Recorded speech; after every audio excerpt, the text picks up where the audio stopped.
Nous allons plonger en profondeur dans 7 habitudes qui ont complètement transformé ma vie en seulement une semaine. Oui, vous avez bien entendu, une semaine.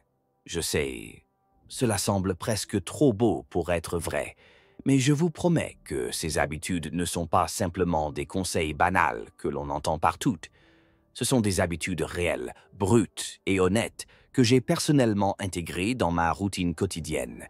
J'ai traversé des luttes, des moments de déclic et des victoires, et la transformation que j'ai vécue a été tout simplement incroyable. J'ai hâte de partager tout cela avec vous, car ces habitudes ont eu un impact si profond sur ma vie que je suis convaincu qu'elles peuvent en faire autant pour vous. Que vous cherchiez à améliorer votre productivité, à travailler sur votre santé mentale ou simplement à apporter un changement positif dans votre quotidien, ces habitudes peuvent vous y aider.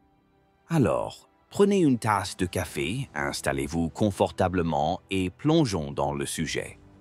Croyez-moi, vous voudrez rester jusqu'à la fin, car ces habitudes ne sont pas simplement théoriques. Ce sont des étapes pratiques et concrètes que vous pouvez commencer à appliquer dès aujourd'hui. En plus, je partagerai quelques histoires personnelles et des insights issus de mon propre parcours, vous offrant un aperçu brut et honnête de la façon dont ces habitudes ont fonctionné pour moi. Habitude 1. Se lever tôt. La première habitude qui a changé ma vie a été de me lever tôt. Soyons honnêtes, je n'ai jamais été une personne matinale. Mon lit était mon meilleur ami et je frappais sur le bouton « snooze » plus de fois que je ne peux le compter. Les matins étaient un véritable chaos et j'avais souvent l'impression de commencer ma journée du mauvais pied. Mais j'ai décidé de donner une chance à cette habitude et laissez-moi vous dire que ça a été un véritable bouleversement. J'ai commencé par régler mon réveil à 5 heures du matin. Les premiers jours ont été difficiles, mais j'ai persévéré. À ma grande surprise, me lever tôt m'a permis de dégager plus de temps pour moi-même, avant que le reste du monde ne se réveille. Je pouvais planifier ma journée, pratiquer la méditation ou lire quelques pages d'un livre inspirant. Cette simple habitude m'a donné un sentiment de contrôle et de calme qui m'accompagnait tout au long de la journée. Se lever tôt m'a également permis de mieux gérer mon temps. Je n'étais plus dans un rush constant pour accomplir mes tâches. Au contraire, je pouvais me concentrer pleinement sur ce qui était important pour moi. Ce petit ajustement a littéralement changé ma façon de vivre. Je me souviens de m'être traîné hors du lit, encore groggy, en me demandant si cela en valait vraiment la peine. Mais j'ai persévéré, et dès le 3e jour, quelque chose d'incroyable a commencé à se produire. J'ai commencé à apprécier le calme et la sérénité des premières heures du matin. Il y avait quelque chose de presque magique à être debout avant le reste du monde, quand tout était calme et paisible. Avec ces heures supplémentaires le matin, j'ai trouvé du temps pour des choses auxquelles je n'arrivais jamais à consacrer de temps auparavant. J'ai commencé ma journée par un peu d'exercice léger. Rien de trop intense, juste quelques étirements ou un petit jogging dans le quartier. Cela m'a non seulement réveillé, mais m'a aussi donné de l'énergie pour le reste de la journée. J'ai également pris le temps de méditer et de fixer mes intentions pour la journée. Ces quelques moments de pleine conscience ont fait une énorme différence dans mon état d'esprit général et ma productivité. Un autre avantage surprenant de me lever tôt a été que je ne me sentais plus pressé. J'avais suffisamment de temps pour savourer un petit déjeuner sain, boire mon café lentement et planifier ma journée. Ce début de journée sans précipitation a donné un ton positif à toute ma journée. J'étais plus organisé, moins stressé et j'avais un plus grand sentiment de contrôle sur mon temps. Un souvenir marquant a été un matin où j'ai regardé le lever du soleil depuis mon balcon. C'était un moment simple mais profondément beau. Alors que le ciel changeait de couleur et que le monde s'éveillait doucement, j'ai ressenti un profond sentiment de gratitude et de paix. C'est à ce moment-là que j'ai véritablement compris la puissance de se lever tôt. Se lever tôt n'est peut-être pas fait pour tout le monde, mais je vous encourage à essayer, ne serait-ce que pour une semaine. Commencez simplement par avancer votre réveil de 15 minutes par rapport à votre heure habituelle et voyez comment cela peut transformer votre journée. Augmentez progressivement et vous pourriez être surpris de l'impact positif que cela peut avoir sur votre vie. Il ne s'agit pas seulement d'avoir plus d'heures dans une journée, mais d'utiliser ces heures pour créer un début de journée plus réfléchi, intentionnel et épanouissante. Habitude 2. Faire de l'exercice quotidiennement. En parlant d'exercice, la deuxième habitude qui a véritablement transformé ma vie était de faire de l'exercice tous les jours. Soyons honnêtes, je n'ai pas toujours été une personne très active. Je trouvais toutes les excuses possibles pour éviter de m'entraîner.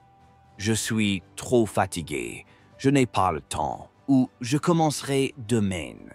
Cela vous semble familier? Mais un jour, j'ai décidé que c'en était assez. Je me suis engagé à bouger mon corps tous les jours pendant une semaine et les résultats ont été incroyables. J'ai commencé petit, avec seulement 20 minutes par jour, en alternant entre le yoga, le jogging et des exercices de musculation. Je voulais garder cela intéressant pour ne pas m'ennuyer et abandonner en cours de route. Les premiers jours ont été difficiles. Mes muscles étaient douloureux et je me sentais épuisé. Mais je me suis rappelé pourquoi je faisais cela, pour me sentir mieux, physiquement et mentalement. Dès le 4e jour, quelque chose de formidable s'est produit. Je me suis réveillé avec plus d'énergie, mon humeur s'était nettement améliorée. J'étais moins irritable et plus positif. J'ai réalisé que ces 20 minutes d'exercice ne concernaient pas seulement les calories brûlées ou le renforcement musculaire. Elles étaient un moment rien que pour moi, pour me concentrer sur mon bien-être, libérer mon stress et stimuler mes endorphines. Un matin, je me souviens avoir enfilé mes baskets pour un jogging. C'était une journée fraîche et claire, et en courant, j'ai ressenti un sentiment de liberté et de clarté que je n'avais pas ressenti depuis longtemps. C'était juste moi, la route ouverte et mes pensées. Ce sentiment de connexion avec moi-même et le monde. Le lien avec le monde qui m'entourait était véritablement enrichissant. J'ai également commencé à remarquer des changements physiques. Ma posture s'est améliorée, je me sentais plus fort et j'ai constaté une nette différence dans ma condition physique globale. Mais le changement le plus important a été dans mon état d'esprit. L'exercice est devenu mon moment pour me déconnecter du monde et me reconnecter à moi-même. Cela s'est transformé en un acte de soin personnel plutôt qu'en une corvée. Un autre moment marquant a été lorsque j'ai essayé le yoga pour la première fois. Au début, j'étais hésitant, pensant que je n'étais pas assez souple ou que cela ne constituerait pas un vrai exercice. Mais après quelques séances, je suis tombé amoureux de cette pratique. Le yoga m'a appris à être présent, à respirer profondément et à écouter mon corps. Ce fut une expérience transformative qui allait bien au-delà des simples bienfaits physiques. Incorporer l'exercice quotidien dans ma routine m'a fait réaliser que prendre soin de mon corps avait un impact direct sur ma santé mentale et mon bonheur général. Ce n'est pas une question de perfection ou de se pousser à l'extrême, mais de trouver une forme de mouvement que vous aimez et d'en faire une partie régulière de votre vie. Donc, si vous êtes comme moi autrefois et que vous avez du mal à commencer, mon conseil est de commencer petit. Trouvez quelque chose que vous aimez, que ce soit la danse, la randonnée ou même une simple marche rapide. Engagez-vous à quelques minutes par jour et augmentez progressivement. Croyez-moi, les bénéfices que vous ressentirez en vaudront largement la peine. C'est une habitude qui a le pouvoir de transformer non seulement votre corps, mais aussi votre vision de la vie. Habitude 3. La tenue d'un journal. La troisième habitude est celle de tenir un journal. Je dois avouer que je pensais auparavant que tenir un journal était réservé aux personnes qui avaient beaucoup de temps libre ou qui étaient naturellement introspectives. J'étais sceptique. Qui a vraiment le temps de s'asseoir et d'écrire sur sa journée quand la vie est si chargée? C'est ce que je pensais. Pourtant, une semaine de journaling régulier a complètement changé ma perspective. Et cette pratique est devenue une pierre angulaire de mon développement personnel. J'ai commencé de manière simple. Chaque soir, avant de me coucher, je consacrais seulement 10 minutes à écrire. J'avais un carnet tout simple et un stylo confortable. Pas d'application sophistiquée, pas de pression pour que ce soit joli, juste moi et mes pensées. La première nuit, je suis resté à fixer la page blanche, ne sachant pas quoi écrire. Alors, j'ai commencé par quelque chose de basique. Comment s'était passée ma journée, ce qui m'avait rendu heureux et ce qui m'avait posé problème. Avec le temps, j'ai commencé à aller plus en profondeur. J'écrivais sur mes objectifs, mes peurs, mes rêves et même mes insécurités. C'était comme entamer une conversation avec moi-même. Et c'est là que la magie a commencé à opérer.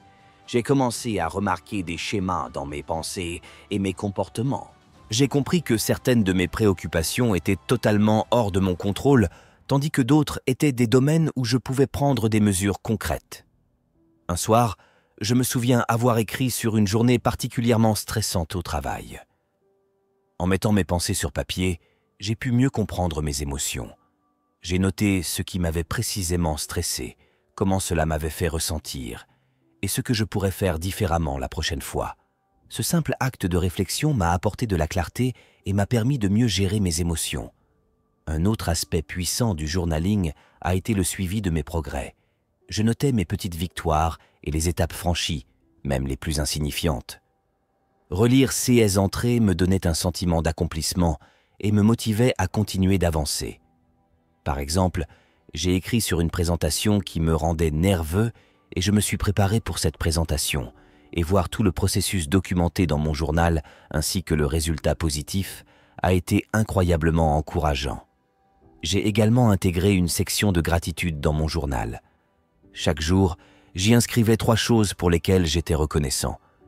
Cette habitude a déplacé mon attention de ceux qui manquaient dans ma vie vers une appréciation de ceux que j'avais déjà. C'était un changement simple mais profond qui a apporté plus de positivité dans ma vie quotidienne.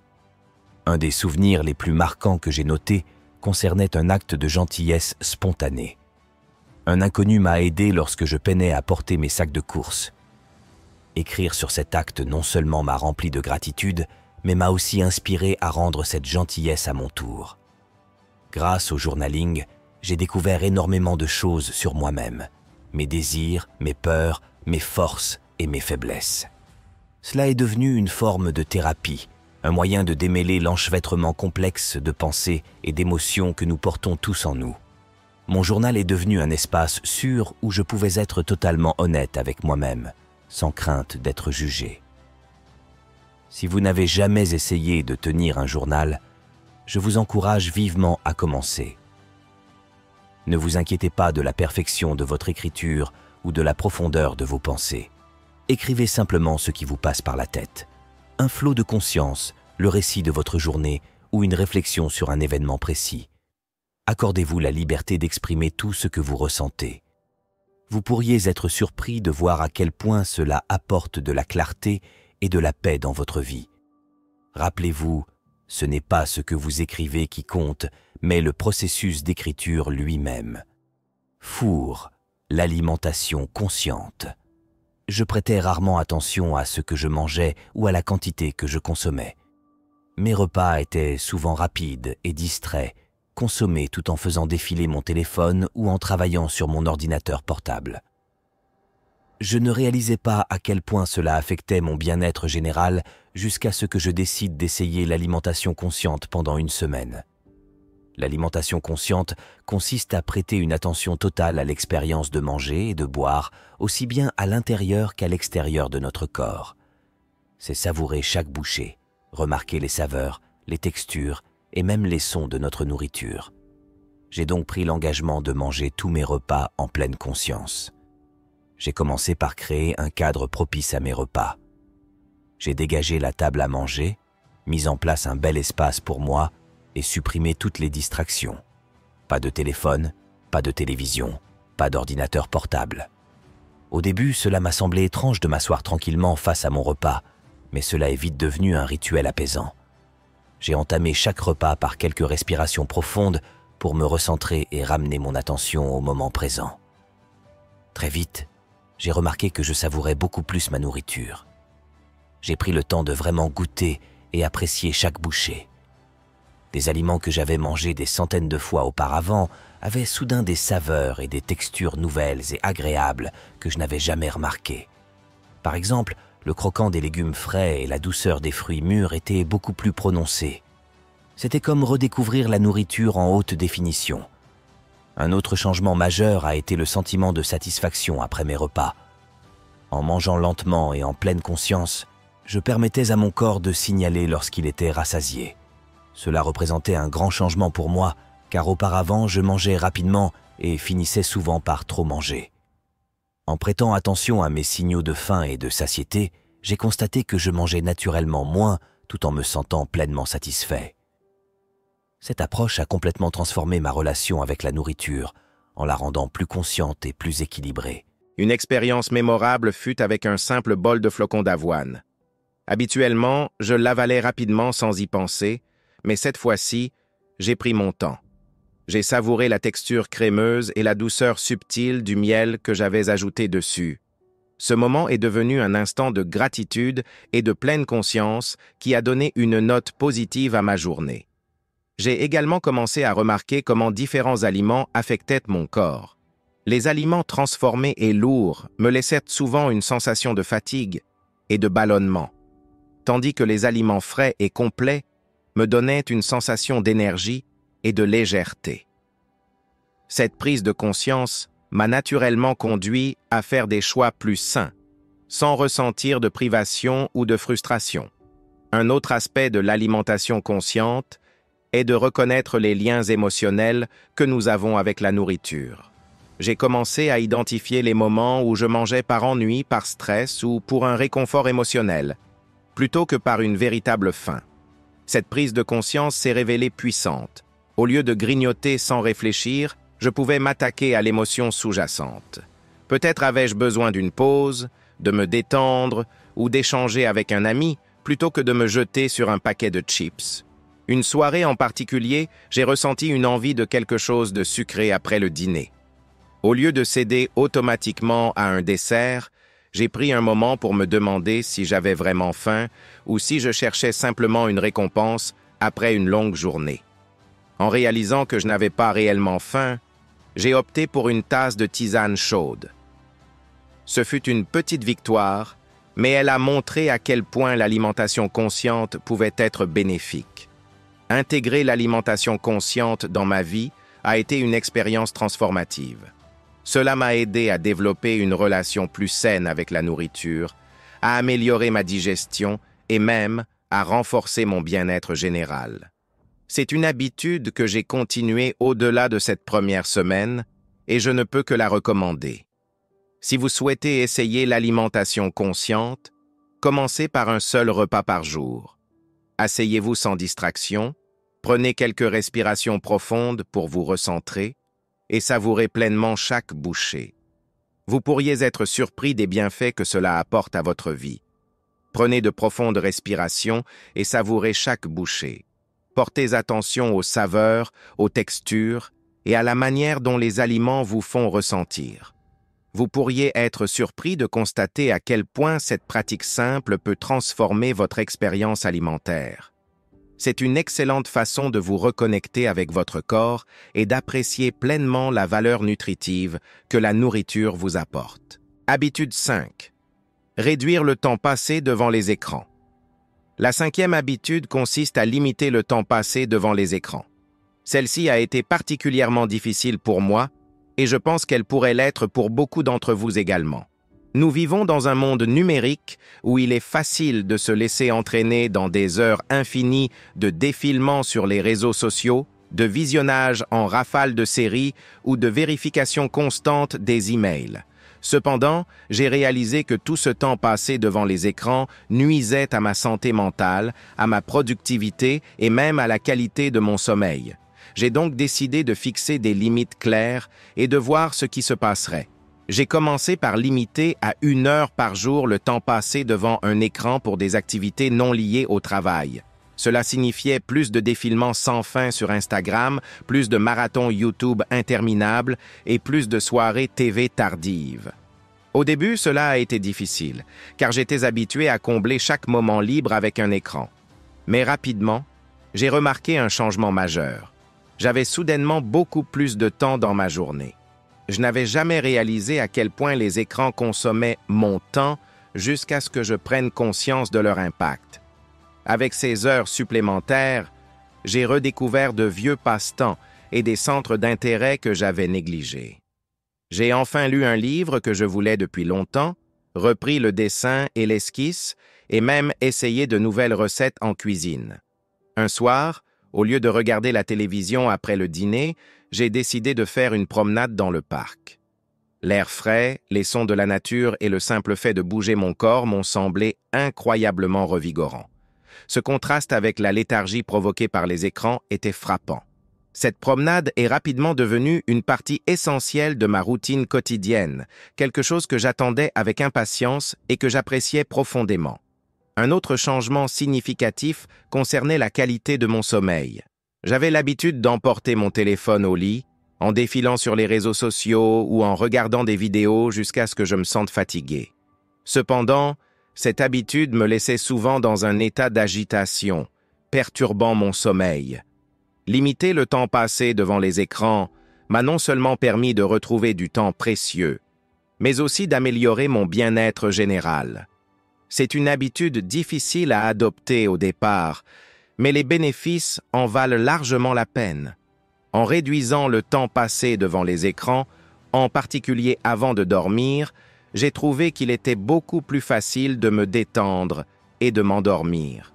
J'ai instauré une routine de coucher qui n'impliquait pas d'écran, lire un livre papier, méditer ou simplement réfléchir à ma journée. Ce changement a conduit à un sommeil plus profond et réparateur, ce qui a eu un impact énorme sur mes niveaux d'énergie. J'ai également remarqué des améliorations dans ma santé mentale. Sans l'incessant flot de mises à jour d'actualité, les comparaisons sur les réseaux sociaux et les distractions numériques, je me sentais moins anxieux et plus présent. J'étais plus concentré pendant les conversations, plus attentif aux personnes autour de moi et plus engagé dans mes activités quotidiennes.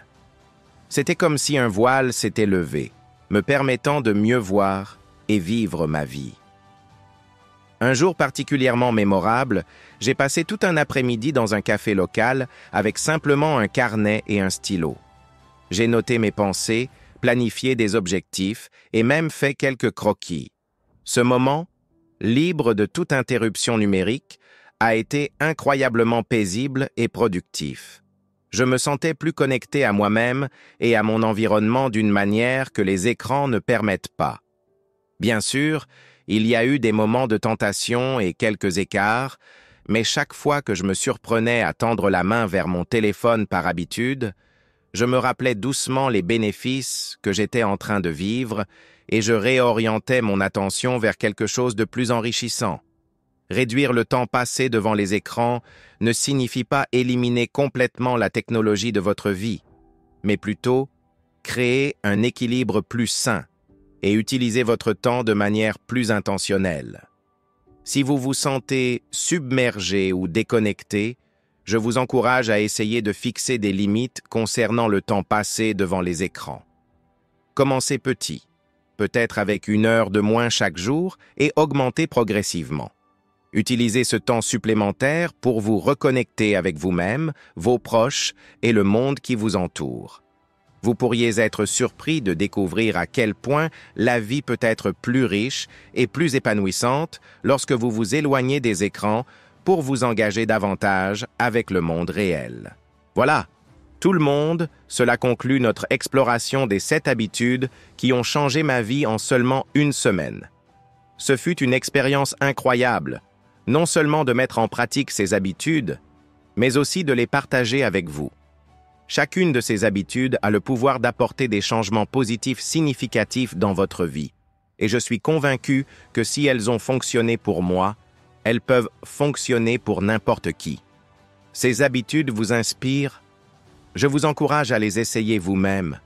Commencez doucement, peut-être avec une seule habitude, et voyez comment cela s'intègre dans votre quotidien. Ajustez-les en fonction de ce qui convient le mieux à votre style de vie et à vos besoins. Rappelez-vous, l'objectif n'est pas la perfection, mais le progrès, de petits changements gérables qui, avec le temps, mènent à de grandes transformations. J'adorerais connaître vos expériences, alors n'hésitez pas à laisser un commentaire ci-dessous en partageant l'habitude que vous envisagez d'adopter ou toute question que vous pourriez avoir pour démarrer.